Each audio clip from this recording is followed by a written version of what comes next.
Hello, everyone. Alan here.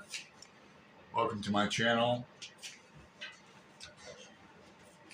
My friend Greg sent me this t-shirt, not for Christmas or my birthday. He sent me another shirt, another bookish shirt for that. This was for something else. I think this year. It could have been last year, but and something else I want to tell you. But stay tuned to the end of this. There'll be some extra credit. A little surprise for those keeping score at home. But right now, I want to do a video on a book I just finished listening to called Brothers, Alex Van Halen, brand new book about his brother, Eddie Van Halen. And it was a real great read for me. For those new to my channel, or me, I like rock memoirs, autobiographies, or bios, and I'll leave a link below to, I just recently read and reviewed Geezer Butler's biography. He's a bass player for Black Sabbath, and also Ted Templeton's biography or memoir about Van Halen too, and I mentioned those too. I'll mention even Moon Unit Zappa. I did a review on her recent memoir. It's really popular. I'll leave links to all those below in the description box because there different stories are mentioned, the same ones and different ones, but relating to Edward Van Halen and all of them. For example, like Dweezil Zappa when he was a kid, Frank Zappa's son, who's a really avid guitar player, really proficient. Edward Van Halen came over to Zappa's house to record that and gave Dweezil his first lesson. It's a story that's on YouTube he tells.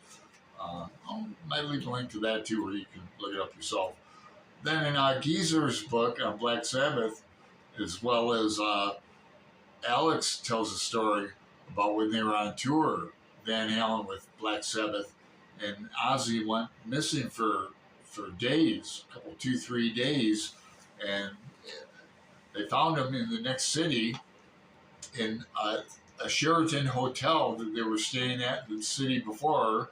He caught up with them. He walked into the different Sheraton with the same key, and the maid let him in, and he crashed out for 2 days, and then woke up and found the band. He missed the show. They had to redo it. Anyway, Van Halen blew them off the stage, apparently. I never did see Van Halen, nor Black Sabbath, nor Ozzy, like with Randy Rhoads or anything. But I remember, not the day, but I remember the person, the late Tom Hogan, my friend who died in high school back in 1980s. I was junior high school, late 70s. He turned me on to Van Halen as well as Judas Priest. So, in that first album, Van Halen, with Eruption on it, Running with the Devil, and You Really Got Me, it just, blew everyone away, if anybody remembers. I'm not the only one who likes, to read rock biographies. I know my friends, while, Flossy at the Grape Jelly Library does and reviews them. Gareth at Book Songs and Other Magic. MJ at Reading This Live. Who else? And others. Greg, not so much. He's more into classical. But I've got about 150 albums. I used to have many albums. God, I've lost them through the years. I lost about 100 just in the past 5 years, but I won't digress. I want to getting back to the book. Alex tells a story. It will make you laugh, make you cry, in that because alcoholism runs in the Van Halen family. Their father had it. Their father was Dutch. They're half Dutch, half Indonesian. Their mother was Indonesia. Real prim and proper. Their father was a clarinetist and a professional musician. They were brought up playing piano with lessons and everything. Alex started out on guitar, and Eddie started out on drums. They switched, you know, thank God. But it became clear early on that Eddie was a virtuoso musician, could play like anything, clarinet, drums, guitar, anything, chair, literally.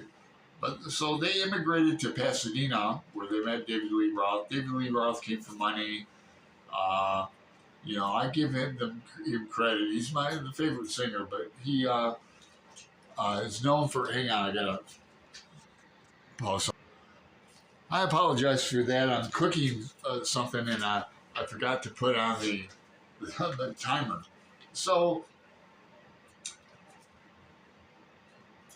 it's pretty well known that David Lee Roth was pretty much of a prick, as it ended up to be. He was real jealous, and he wanted to be famous since he was a wee lad. Didn't really care what avenue he went through to accomplish that, and he got real jealous of Valerie Bertinelli, whom I love, so dear heart. She put up with a lot because Edward became an alcoholic too, and drug addict. Cocaine and weed and that. No heroin, for them. Not like the Stones or Guns N' Roses or Motley Crue, but when David Lee literally quit the band and left them high and dry, and they were started out as teenagers in Pasadena. David had written a screenplay.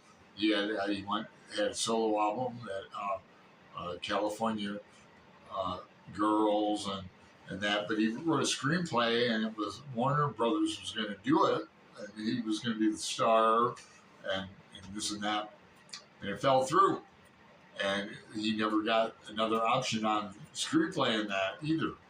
But they just had a real bad falling out. Now Edward and Alex fought a lot too. Alex gave up drinking early on, like in the late 80s and that. But he was addicted to painkillers too. Got into an accident with his neck, and I remembered the stories of him suffering through playing drums, and got addicted to painkillers, Valium, I think, and but finally got off those too. Edward, he said he didn't smoke 3 packs of cigarettes a day. He smoked 3 cigarettes at a time per day. One in his mouth, one in his guitar, one burning away in the ashtray. So I have like their first album, and I have Fair War. No, I don't have that. Which one is Mean Streets? I have that one with Unchained on it. But I used to have more, I want to get more. I want to get 5150 and the later ones, because they were recorded in EVH 5150 studios. Let's see. There are a lot of great stories about that. Valerie trying to get Edward's attention. They'd been in there for 2-3 days, and just a lot of on the road stories. Not so much with Sammy, but real touching. I literally got choked up and shed a tear at the end, because Alex said, when I see you on the other side, I'm going to kick your ass. That's a phrase he uses a lot in this book. He seems real spiritual, Alex does. Talking about people and seeing them on the other side. And he laughs. He read the audiobook, so he giggles throughout. He has a fictitious laugh. All around good guy. I enjoyed the book. So, if you do too, make a comment. I'd like to hear from you. And I've got at least a couple more videos coming out, some serious books I'd like to get to 40 years in. But hey, well, lots of laughs. Then I forget at the end I said I'd give you a surprise, and that surprise is if you paid or if you if you've paid, I should be paying you. If you've watched this to the end, it's my birthday today. I'm 61 years young. Literally, I feel like I'm 61 going on 16.